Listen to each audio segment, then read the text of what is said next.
Hey there, it's Wayfair here, where delivery and setup are as easy as a few taps on your phone. You're relaxing in an old hammock, scrolling Wayfair's app, when you spot it, a brand new patio set. Next thing you know, Wayfair delivers it right to your patio and sets it up. Oh, you need a new grill too? All right, Wayfair's got you covered. With Wayfair's Room of Choice delivery and fast expert setup on qualifying orders, life gets a little easier.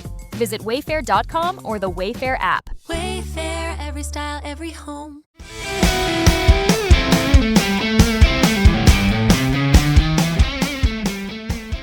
Hey everybody, Randy Patterson here with Boomerocity, and this episode we have, without any hyperbole, without any exaggeration, I can truthfully say we have a true living legend on this episode. I'm talking about, of course, this gentleman you see peering over my shoulders in the background, Graham Nash. You know him from Crosby, Stills, Nash and Young, Crosby, Stills and Nash, Crosby and Nash. There's all sorts of permutations of this great man and the work that he has done for 60 years now and counting. He's not done. He's not stopped. And this was my third chat with Graham. The last time had been about, I think it'd been about 7 years ago. The pandemic hadn't hit yet. David Crosby was still alive. And there was a lot to catch up on. We get into some pretty interesting stuff on here, so I know you're going to want to listen to the whole thing. I know you're going to want to share it with your music-loving friends, especially baby boomers. And I think you're going to want to take notes on this one. Graham has a lot to say. You may not agree with everything. I don't know. I'm just here to ask questions and let people talk.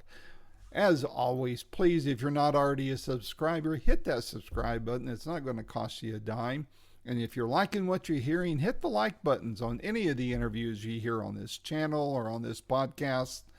And by all means, please share these with your friends and ask them to do the same, to like and subscribe. So without any further ado, here is my third interview with the great Graham Nash, and I hope there's a lot more to come because he's still working. He's still got stuff to share. So until next time, this is Randy Patterson with Boomerocity. Take care.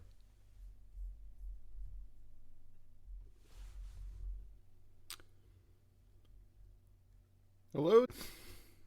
How are you doing, Randy? Fantastic. It's great to speak with you again. It's been a few years. Yes, it has. In fact, the last time we talked, you had just done the work on our park here in Knoxville, Tennessee for the Everly Brothers. And I thought that was so cool. Thank you for doing that for the city of Knoxville in East Tennessee. Has there been any stories that have derived from that work there in the years since you worked on that? I think it was just important to realize how many really great artists work today because of the effect that the Everly Brothers' music had on them. You know, from the Beatles on down or up, whichever way you want to do. And it was really interesting to talk to all my friends and to have them respond so beautifully, so that their quotes about the Everly Brothers could be carved into the stone in the park. Yep, absolutely beautiful, and I know it's greatly appreciated by fans in the city alike. You know, I know people pay homage there whenever they're in the area. So thank you for making that happen. That's so cool of you to have done that. And also, since we talked then too, you've had a couple books out. How are those books done for you? Pretty well.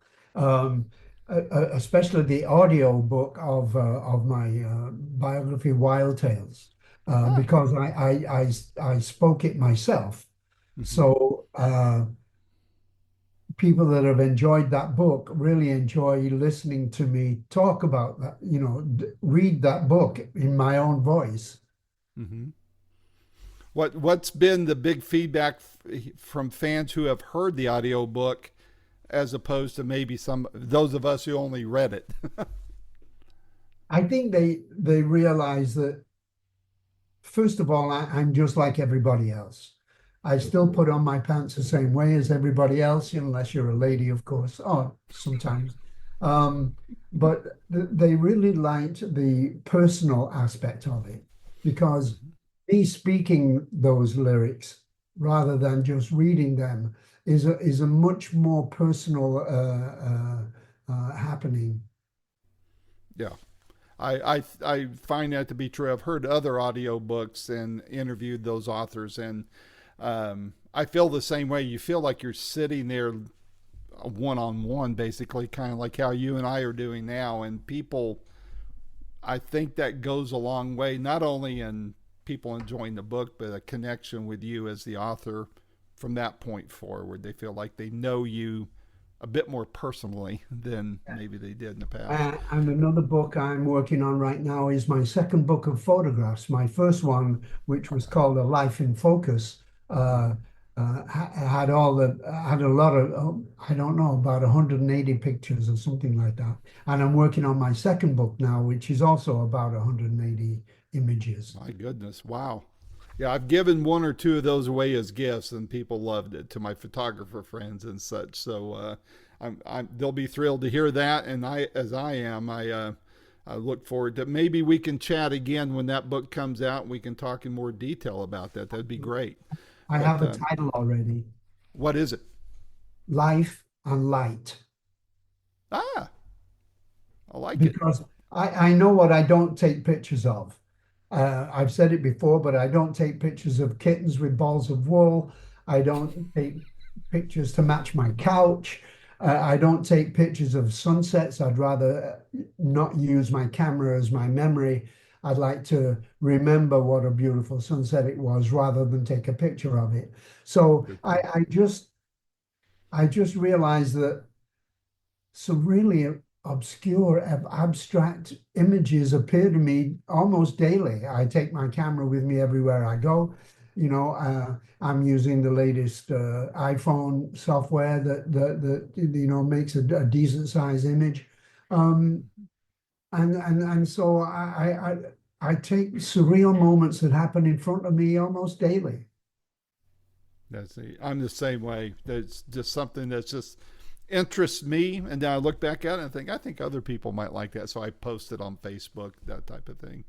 That's Yeah, I cool. I don't. look forward to seeing those. Yeah, yeah. I don't use Facebook, but I do choose images because the truth is I don't want to waste your time. Why waste your time showing you a bad image? Right. That's against everything that I stand for. So I do take images and I do examine them a lot to see if people would like to share them. Nice. Since then, and then I want to get into your tour here. Last time I interviewed you, and then I even met you backstage in Knoxville at the Bijou, where you'll be performing in July. On the 29th, Um, yes. yeah, yeah. And you, at that time, I'm not saying this to bring up bad memories or anything. I'm actually going to a positive point here, but you were in the midst of a little skirmish with David Crosby, and you had made some comments then. But since then, just before his passing, you guys had connected, and there was movement towards reconciliation, which I know I'm not the only fan who was thrilled to hear that, even though it didn't go all the way through as you had desired. But an angle I'd like to ask you about on that is there's so many other of your peers who are in their own conflicts with former band members and things of that nature. Has there anything that you learned or realized from your own personal experience that you would share with other of your peers who are in the midst of that? Is there any words of wisdom you would give them? Well, first of all, I miss David terribly. He's in my thoughts every single day. He's in my prayers at night. Uh, and one of the things that I realized about our relationship was the loss of the music. David and I had an interesting vocal blend. Uh, our songwriting matched each other's, and I miss David terribly, and I'm sure his wife and his son Django definitely do also. But yes, towards the end there, we were talking and getting together more.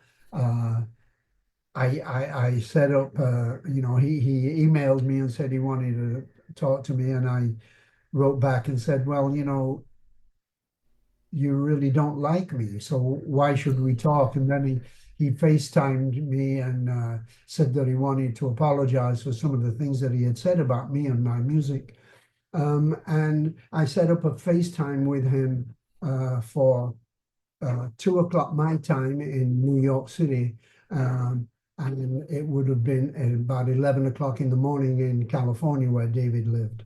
And I waited and I waited for him to respond, and he was gone a couple of days later. Wow.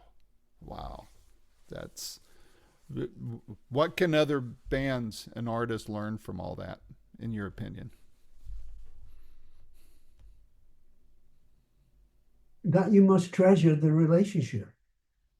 I know David was my best friend for 50 years. And why what was it so important that we stopped talking to each other, And you have to really love the person that you love.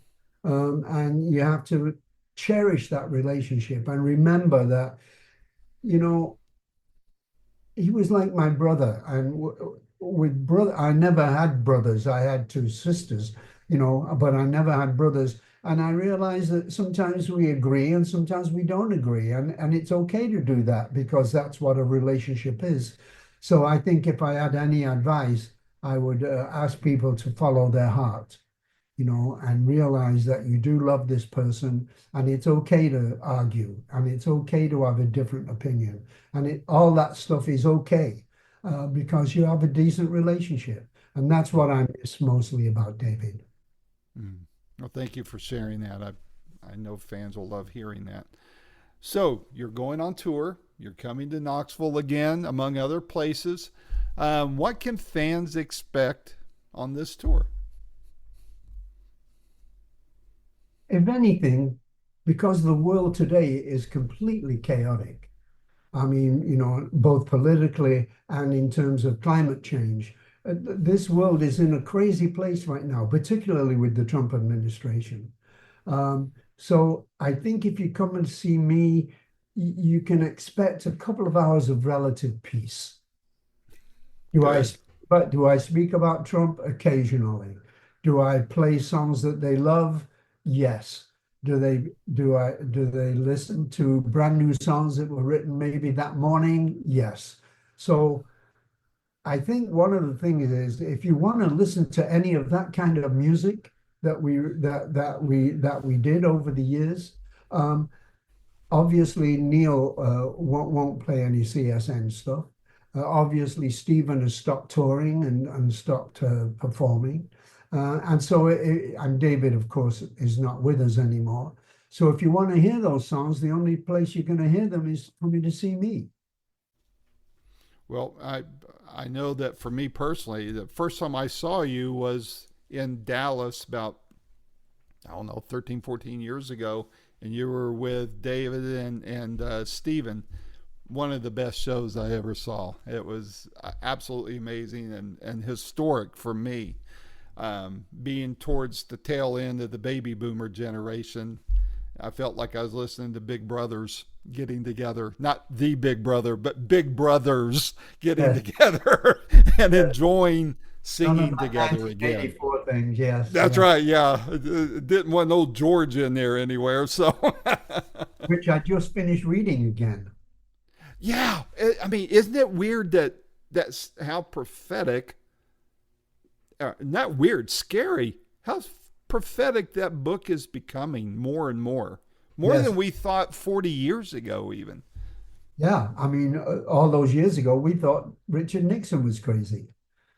But man, Mr. Trump, unbelievable what he's doing. And I don't think that people that voted to keep him in power, I think they were more interested in the price of eggs rather than what, I don't think that they voted for what's going on with the Trump administration and how much he is dividing us and how much he is, uh, uh, I personally think is incredibly racist.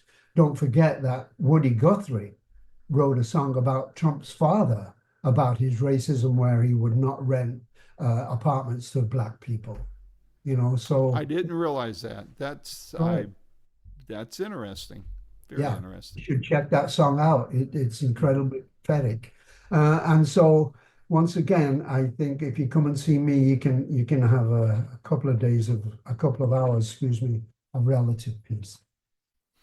Is there, I mean, you've written so many incredible songs, so much that takes a huge chunk of the soundtrack of our lives.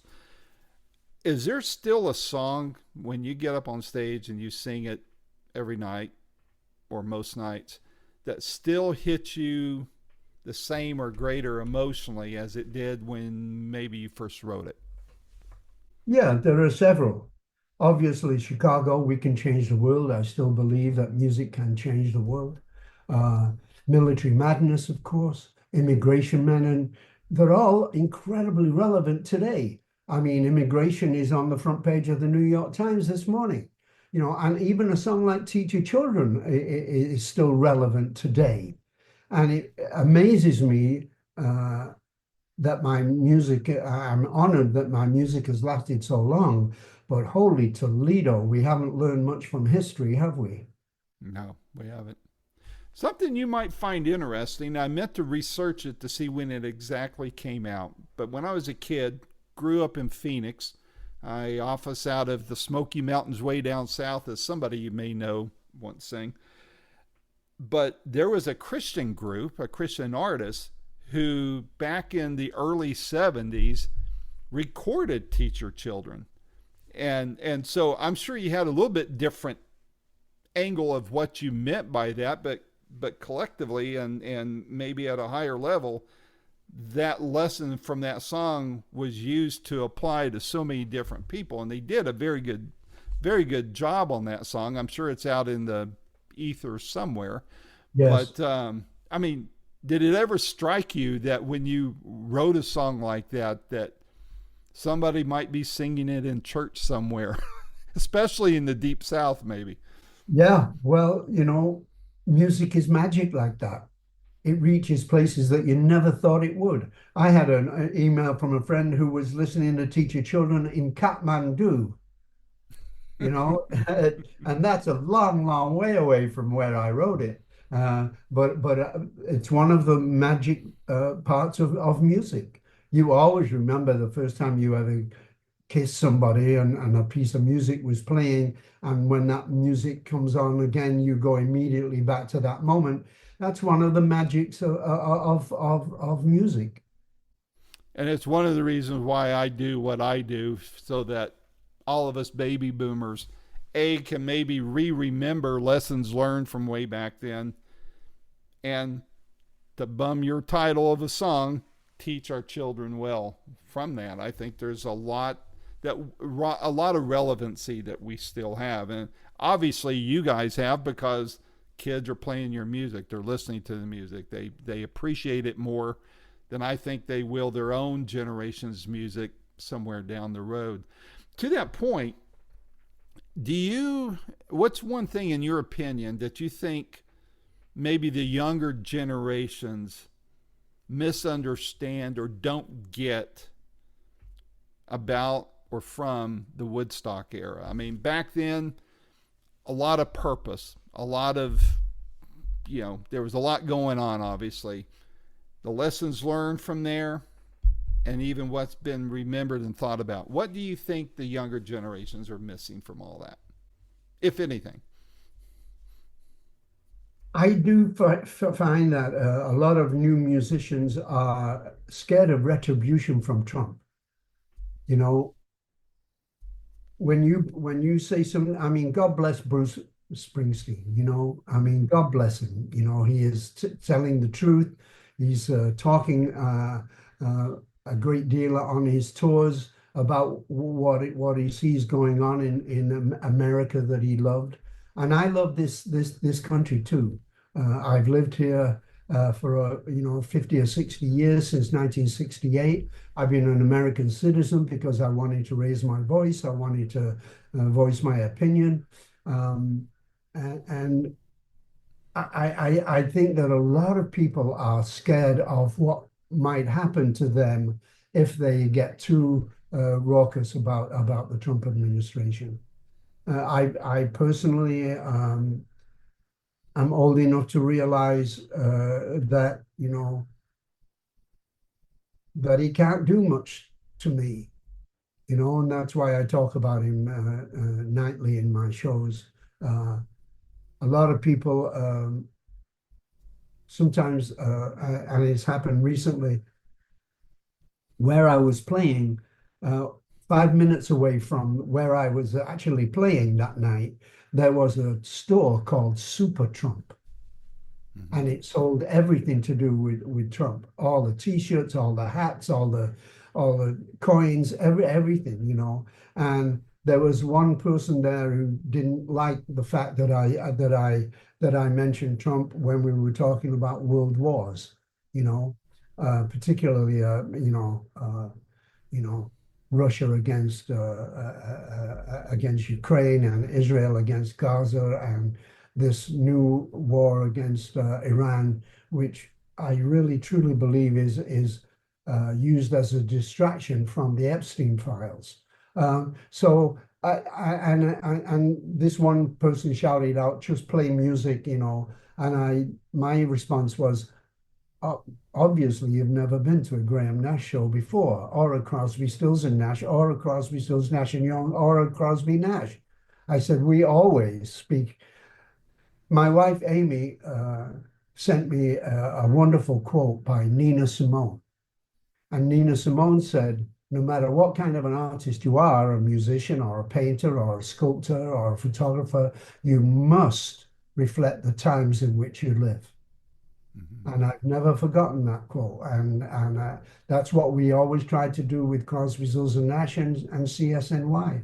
We always tried to talk about the times in which we live. That's why we did Teach Your Children. That's why we did Ohio. That's why we did all those songs, because we have to reflect the times in which we live. In your shows, and in the times you're able to talk to fans before or after, or even out on the streets of New York, wherever, is there a story that you've been told from a longtime fan or a new one that has just stuck with you as far as their comments, their appreciation of your life's work? It was more not an appreciation of my life's work, but I was having dinner one night many years ago with Jacques Cousteau. And in the middle of dinner, I looked at him and said, "Hey, Jacques, tell me what's facing humanity that you think." Now, I'm expecting an ocean story. I'm expecting whales, or we're losing this because of this, what we're doing. And instead, he looks at me and he said, "Nuclear police." And I said, "Nuclear police?" This was over 50 years ago. I said, "You explain, please."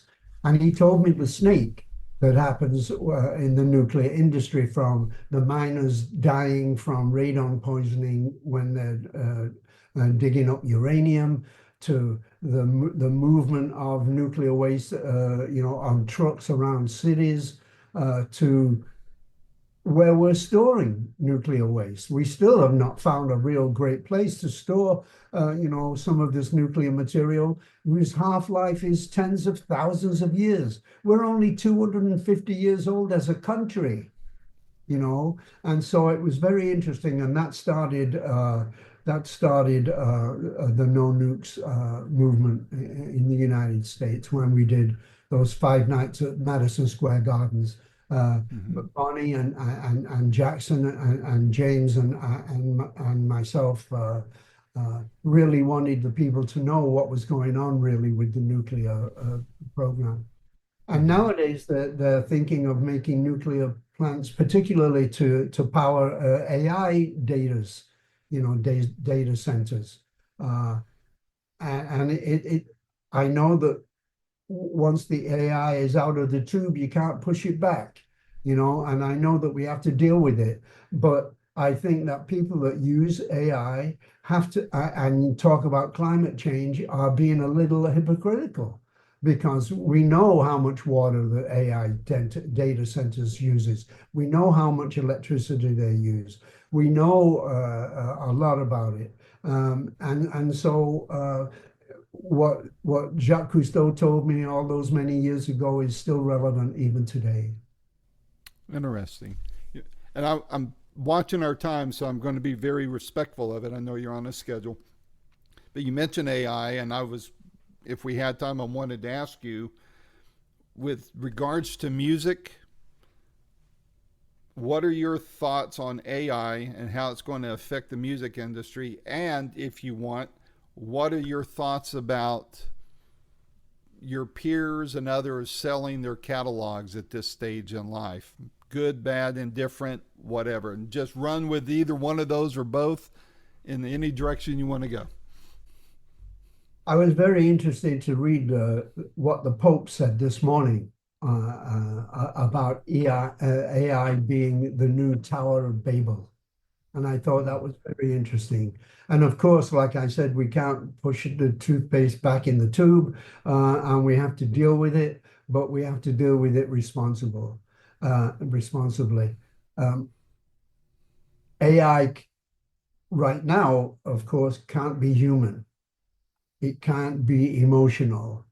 It can pretend to be emotional, but let's not forget that AI is built by putting in images and putting in quotes and putting in lyrics and putting in all that stuff.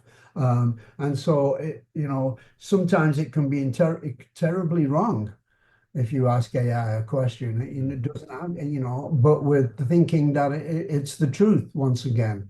Once again, and like the Pope said, a new Tower of Babel. And so I do believe that right now AI can't be human. Maybe in the future, who knows what's going to happen with AI. But I would ask people to remember exactly what they're doing every time they ask a question of GPT,